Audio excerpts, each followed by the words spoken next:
नमस्कार, मैं हूं आपके साथ रोशनी शर्मा और आप देख रहे हैं खबर समय जगत। आइए नजर डालते हैं आज के मुख्य समाचारों पर। पीएम मोदी पंजाब में 3 रैलियां करने वाले हैं, जो 14 को जलंधर, 16 को पठानकोट और 17 फरवरी को अबोहर में होगी। इसके जरिए वह पंजाब के माझा, मालवा और दोआबा क्षेत्र में भाजपा की प्रचार कमान संभालेंगे। 13 फरवरी को गृह मंत्री अमित शाह भी जलंधर और पटियाला में प्रचार करेंगे। पंजाब के बारे में पीएम ने अपने इंटरव्यू में कहा है कि पंजाब में उन्होंने पार्टी का काम करते हुए पंजाबियों की वीरता देखी है। आतंकवाद के वक्त कोई शाम के बाद निकलता नहीं था। मैं मोगा या तरनतारन में था और अगले स्टेशन पर जाना था। कार्यक्रम की वजह से देर हो गई। मेरे साथ ड्राइवर था। दुर्भाग्य से हमारी गाड़ी रास्ते में खराब हो गई। मेरे पास पुरानी एम्बेसडर थी। खेत में 2-3 सरदार थे। वह दौड़ते हुए आए। उन्होंने धक्का लगाने में मदद की। उन्होंने हमें कहा कि बुरा ना लगे तो एक बात करूं। वह मुझे और ड्राइवर को खेत में बनी झोपड़ी में ले गए। मुझे संभाला और सुबह जाने को कहा। सुबह उनका बेटा मैकेनिक को ढूंढ लाया और कार ठीक करवाई।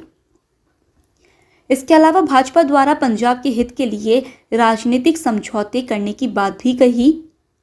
उन्होंने सुरक्षा चूक पर कुछ कहा कि इस विषय पर मैंने मौन रखा है। मैंने कुछ भी बोला तो सुप्रीम कोर्ट द्वारा कराई जा रही जांच प्रभावित होगी। सुप्रीम कोर्ट इस मामले को गंभीरता से देख रहा है। जो सच होगा देश के सामने आ जाएगा। मोदी ने यह भी कहा कि किसानों के लिए हमने डायरेक्ट बेनिफिट स्कीम शुरू की। उस वक्त सीएम रहे कैप्टन अमरिंदर सिंह को इसके लिए मनाया। इसके बाद किसानों ने खुद तारीफ की कि उनके पास जमीन उतनी ही है लेकिन पैसा ज्यादा मिला। इस विषय पर किसानों ने खुद वीडियो बनाकर जारी किए। उन्होंने यह भी कहा कि कृषि सुधार कानून किसान हित में बनाए गए थे लेकिन देश हित में उन्हें वापस ले लिया गया है। किसानों के कल्याण के लिए मैं जो कर सकता हूं करता रहूंगा। ये पहला चुनाव है किसान कानून वापस लेने के बाद चुनाव। जब आपने देश के नाम संदेश किया तो उस टाइम आपने कहा कि ये चुनाव से संबंधित डिसीजन नहीं था। आपने पूरे उस प्रक्रिया के बारे में बताया, लेकिन आपके समर्थक भी कह रहे थे that there was so much of personal capital. प्रधानमंत्री जी शायद कन्विंस नहीं कर पाए किसानों को कि ये देश हित में है, किसानों के हित में है, और उसकी वजह से आपके समर्थन भी जो हैं वो डिसअपॉइंट हो गए थे। तो क्या आप इसको एक व्यक्तिगत रूप में आप इसको एक हार मानते हैं? देखिए, मैं किसानों के दिल जीतने के लिए निकला हुआ इंसान हूं। मैं छोटे किसानों का दर्द समझता हूं और मैंने हमेशा उनके दिल जीतने का प्रयास किया है और हिंदुस्तान भर के किसानों का मैंने दिल जीता भी है। मेरा साथ दिया है, समर्थन किया है, लेकिन मैंने कहा था, उस दिन भी कहा था टीवी में, कि मैंने किसानों की भलाई के लिए कदम उठाए, लेकिन आज देश के हित में मैं वापस कर रहा हूं। मैं समझता हूं इसको अधिक विस्तार मुझे करने की जरूरत नहीं है। बाद के घटनाक्रमों से पता चलेगा कि क्यों जरूरत पड़ी थी। तो क्या आप एक डायलॉग करने के लिए फिर से तैयार हैं किसानों को कन्विंस करने के लिए? इस देश के लोकतंत्र का ये सबसे पहला कर्तव्य बनता है, लोकतंत्र में जनप्रतिनिधि का और सरकार का, कि जनता के साथ संवाद करते ही रहना चाहिए और हम लगातार करते हैं। हम कभी भी संवाद टूटना जिसके पक्ष में है ही नहीं। हर किसी को मुझे भी सुनना चाहिए, मेरी सरकार को भी सुनना चाहिए और बातचीत करना ही चाहिए। बातचीत हमेशा होनी चाहिए और इश्यू पर चर्चा ना हो ऐसा नहीं है। जैसे हम बजट के पहले बजट कैसा बने हद से क्यों पूछते हैं, किसानों से पूछते हैं कि बजट कैसा बनना चाहिए, उनके विचार लेते हैं। ये हम तो मानते हैं कि सब कुछ ज्ञान बाबुओं के पास है और नेताओं के पास है, ऐसा हम नहीं मानते हैं। हमारे देश के पास हर नागरिक के पास अनुभव है, हर नागरिक के पास ज्ञान का भंडार है। हम तो सबसे संवाद करना चाहते हैं, सबसे सीखना चाहते हैं, सबके सुझावों के आधार पर हम चलना चाहते हैं। कोविड के टाइम फर्स्ट वेव और सेकेंड वेव, उसके बारे में आपने अपने स्पीच में भी जिक्र किया कि उसे आपने कहा कि जो कोविड के अगेंस्ट जो हमारी लड़ाई थी वो वी वर विक्टोरियस, मतलब भारत जो है वो विक्टोरियस उभर के आया। लेकिन आपने ये भी कहा कि महाराष्ट्र की सरकार और दिल्ली की सरकार जो है वो नकारात्मक कार्य कर रही थी। लेकिन अरविंद केजरीवाल, राहुल गांधी और शिवसेना ने तीनों ने कहा कि नहीं, ये गलत है, कोविड की लड़ाई में जो नाकामयाबी सरकार की थी, सेंट्रल गवर्नमेंट की थी, वो हम पे लादा जा रहा है? मैंने ये कहा कि कांग्रेस पार्टी जब लॉकडाउन हुआ, WHO समेत सब लोग कहते थे कि जो जहां है वहां रहे, वो एक जगह से दूसरी जगह पे न जाए, वरना कोरोना के वो शिकार हो जाएगा, उसका जीवन को तकलीफ हो जाएगी। और उस समय कोरोना किस चाल से चलता है, उसका रूप रंग क्या है, कोई पता ही नहीं था दुनिया को। लॉकडाउन, अफरा तफरी में लॉकडाउन राज्यों ने शुरू कर दिए थे, राज्यों ने लगातार अपनी तरफ, और एक राज्य लॉकडाउन कर रहा है तो दूसरे, तो इसलिए नेशन वाइड कुछ करने की आवश्यकता बन गई थी। ये लोग भूल जाते हैं, लॉकडाउन पहले से ही राज्यों ने शुरू कर दिए थे। भारत सरकार ने तो बाद में लॉकडाउन का निर्णय करना पड़ा सबको एक साथ उसकी स्थिति सुधारने के लिए। दूसरी बात है, मैंने कहा कांग्रेस पार्टी ने फ्री टिकट दे करके लोगों को प्रोत्साहित किया कि आप जाइए। वो टिकट तो दिया उन्होंने 500,000 लोगों को, लेकिन हवा बना दी कि जाओ। अब उस समय ये न करते तो हमारे देश के श्रमिकों को 2-4, क्योंकि भय का वातावरण तो था ही था, 2-4 दिन में चीजें संभल जाती उनको पर, तो बाद में व्यवस्थाएं खड़ी हो जाती। लेकिन उल्टा किया और पूरी ताकत श्रमिकों के लिए लगानी पड़ी। तब जाकर के योगी जी को हजारों बस भेजनी पड़ी यहाँ पर। यहाँ पर भी दिल्ली में आप पार्टी ने, उसके नेताओं ने जीपों में जाकर के झुपड़पट्टी में कहा है, वीडियो अवेलेबल है कि भाई आप जल्दी जाइए और वहां पहुंचिए, वहां से आप अपने घर पहुंच जाइए, यहां तो लॉकडाउन हो रहा है। भय पैदा कर दिया है। और मैं हमेशा कहता हूं, ये भारत की जनता इतने बड़े संकट में, दुनिया मानती थी कि हिंदुस्तान का हालत सबसे खराब होगा, और स्वाभाविक था कि इतनी बड़ी जनसंख्या, हम इस प्रकार से समूह में रहते हैं, हमारा जीवन भी सामूहिक होता है, और ये बीमारी ऐसी है कि तुरंत लपेट लेती है, तो हमारे लिए हर प्रकार के संकट थे, ये तो मानना पड़ेगा। और बीमारी ने दुनिया भर को जिस प्रकार से समृद्ध देशों को तबाह कर दिया है, उसकी तुलना में हम बच पाए, तो हम गर्व से कह सकते हैं कि भाई हिंदुस्तान के नागरिकों ने जो भी उनके पास संसाधन थे, उन्होंने अपने डिसिप्लिन को फॉलो किया और उन्होंने अपने आप को बचाने में काफी मदद की। तो विजय मैंने जो भी कहा है 130 करोड़ को, लेकिन मैंने ये कभी नहीं कहा कि कोरोना खत्म हो गया। मैं तो आज भी कहता हूं ये बहुरूपिया है, वो कभी भी नए रंग रूप के साथ मैदान में उतर आता है और हमारी स्थितियों को चुनौती देता है। हमें हर बार डायनेमिक व्यवस्था से नई नई व्यवस्थाएं खड़ी करनी पड़ रही, और हमें जागरूक रहना पड़ेगा। प्रधानमंत्री जी, चुनाव 5 राज्यों में है। अब पंजाब की बात करती हूँ, तो आपको क्या लगता है कि बीजेपी ने जो अपना एलाई खोया है पंजाब में, उसकी वजह से मतलब तीसरी पार्टी आ रही है शायद पंजाब में पहली बार, पर बीजेपी कभी अपना रूट्स बना नहीं सकी उस राज्य में। क्या आप इसको एक राजनीतिक विफलता मानते हैं? मैं समझता हूं कि मेरी पार्टी के जो वरिष्ठ नेताओं ने उस समय जो नीतियां बनाई, जो रणनीतियां बनाई, वो उस समय के लिए बहुत अनिवार्य थी, और उसके कारण पंजाब की एकता, पंजाब के अंदर फिर से एक बार शांति का माहौल बने, पंजाब खून खराबे से बाहर निकले। और मैं मानता हूं कि भारतीय जनता पार्टी ने अपने राजनीतिक स्वार्थ के बजाय पंजाब का हित सुप्रीम माना, और उसने राजनीतिक जो भी कॉम्प्रोमाइज करने की आवश्यकता थी किया, वो बहुत जरूरी था, इसलिए किया। हम पंजाब को खून खराबे से बाहर निकालना चाहते थे, हम पंजाब को शांति देना चाहते थे, और उसके लिए अगर बीजेपी का नुकसान होता है तो होने देंगे, ये हमने होने दिया। बीजेपी तब भी पनप सकती थी, लेकिन हमारे लिए जरूरी था कि हम उस रास्ते पर चले जिसके कारण हम यहाँ पर सुख शांति का माहौल बनाने में हम बहुत बड़ा पॉजिटिव योगदान दे सके, और वो हमने किया, और पंजाब को बाहर निकालने में उस संकट से बाहर आए। जहां तक राजनीति का सवाल है, आज भारतीय जनता पार्टी सबसे अधिक विश्वसनीय पार्टी के रूप में पंजाब में उभरी है। आपने देखा होगा, बहुत बड़े वरिष्ठ लोग, समाज जीवन के वरिष्ठ लोग, जिनका राजनीति से लेना देना नहीं थे, वैसे बहुत बड़ी मात्रा में पिछले दिनों भारतीय जनता पार्टी ज्वाइन किया है। फिर जो राजनीति के बहुत बड़े महारथी हैं, ऐसे लोगों ने भी अपने पुराने पुराने दल छोड़ करके भारतीय जनता पार्टी टिकट दे या ना दे, लेकिन भारतीय जनता पार्टी पंजाब के स्थिरता के लिए, पंजाब के विकास के लिए, पंजाब की शांति के लिए बहुत जरूरी है और इसलिए पंजाब में भारतीय जनता पार्टी का शासन बनना चाहिए। आज पंजाब से आवाज उठी है और इसलिए है हम आगे बढ़े हैं। आज दो दल भारतीय जनता पार्टी के साथ जुड़ गए हैं। कैप्टन साहब और ढींडसा साहब बहुत पुराने लोग हैं जो राजनीति के वहाँ महारथी रहे, 3-3 दशक तक जिन्होंने वहाँ की राजनीति को दिशा दी है। ये लोग आज भारतीय जनता पार्टी को पसंद कर रहे हैं और इसलिए मैं मानता हूँ कि भारतीय जनता पार्टी पहले की तुलना में बहुत ही यशस्वी होगी।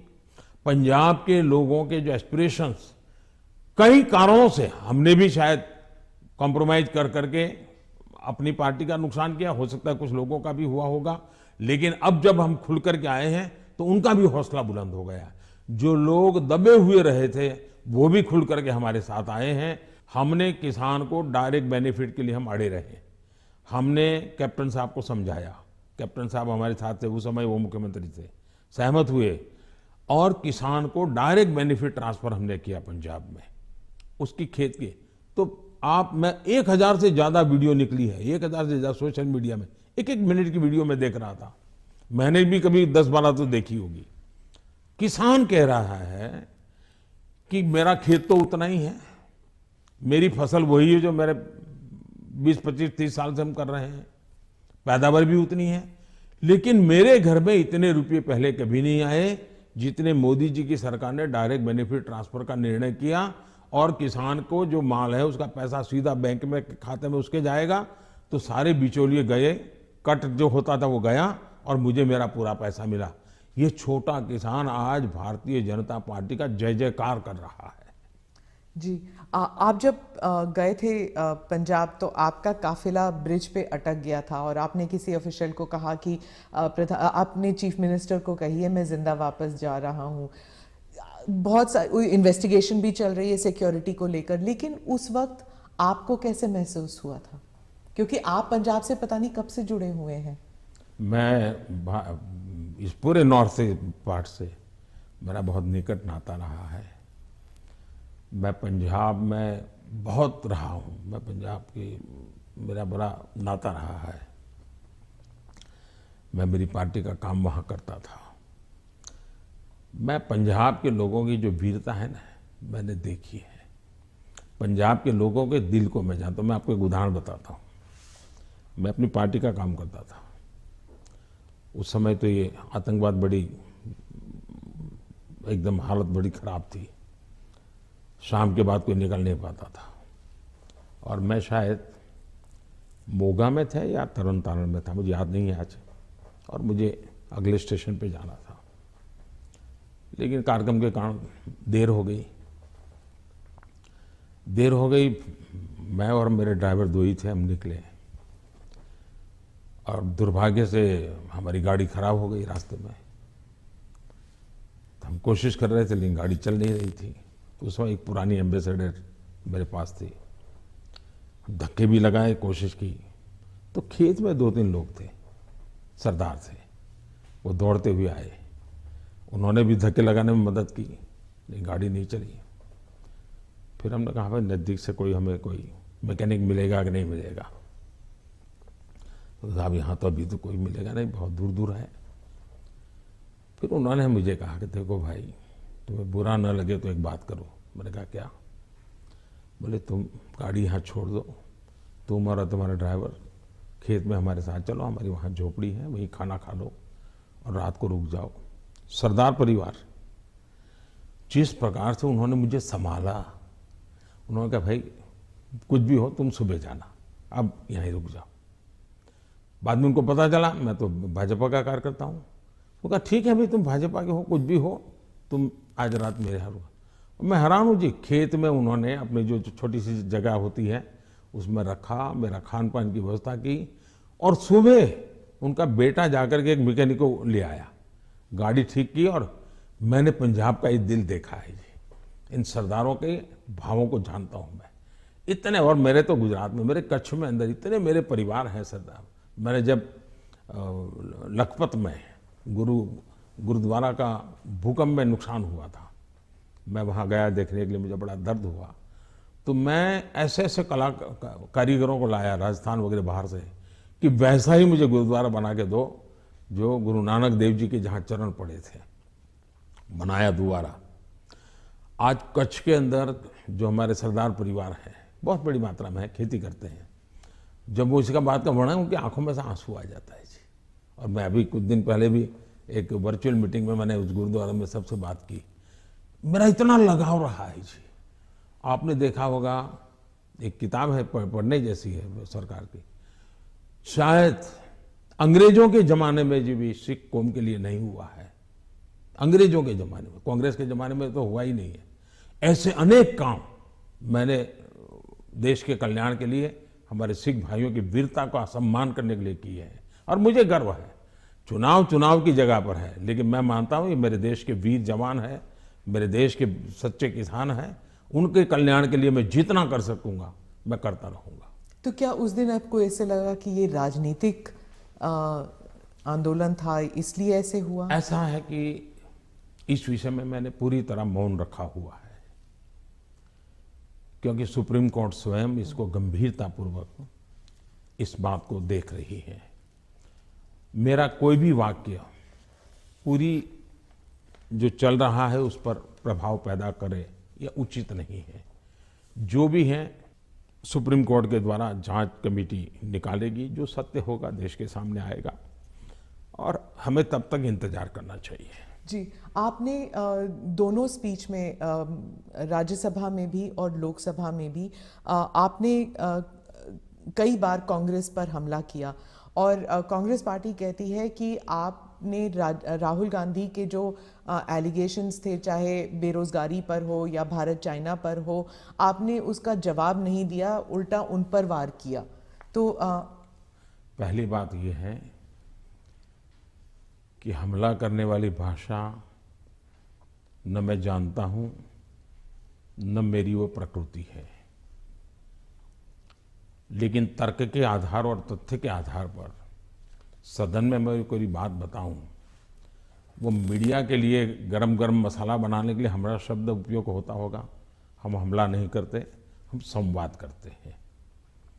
वाद विवाद भी होता है, टोका टाकी भी होती है, और वो विषय मैं बहुत हंसते हुए इसको स्वीकार करता हूँ। मैं इसके कारण मुझे कोई नाराजगी नहीं होती। और मैंने हर विषय के तथ्य दिए हैं, हर विषय को तथ्यों के आधार पर बात की है। कुछ विषयों पर सदन में हमारे विदेश मंत्रालय ने विस्तार से कहा है, कुछ विषयों पर हमारे रक्षा मंत्रालय ने विस्तार से कहा हुआ है, और कुछ विषयों पर जरूरी जहां था वहां मैंने भी कहा है। और इसलिए इस प्रकार से जो सुनते ही नहीं है, जो सदन में बैठते ही नहीं है, अब उनकी कमेंट पर मैं जवाब क्या दूंगा।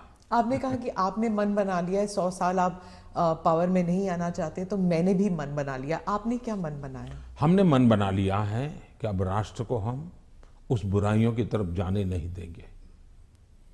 हम देश में जनहित के लिए जीने वाले, जनहित के लिए जूझने वाले, जनता जनार्दन के सपनों को पूरा करने वाली व्यवस्थाओं को ही बनाएंगे, उसी को बढ़ाएंगे, उसी को चलाएंगे। जरूरत पड़ेगी तो उसको साथ देंगे। यही हमारा रहेगा रास्ता। हम जो देश को तबाही के रास्ते पर ले जाने वाले जितने तरीके हैं वो नहीं आने देंगे।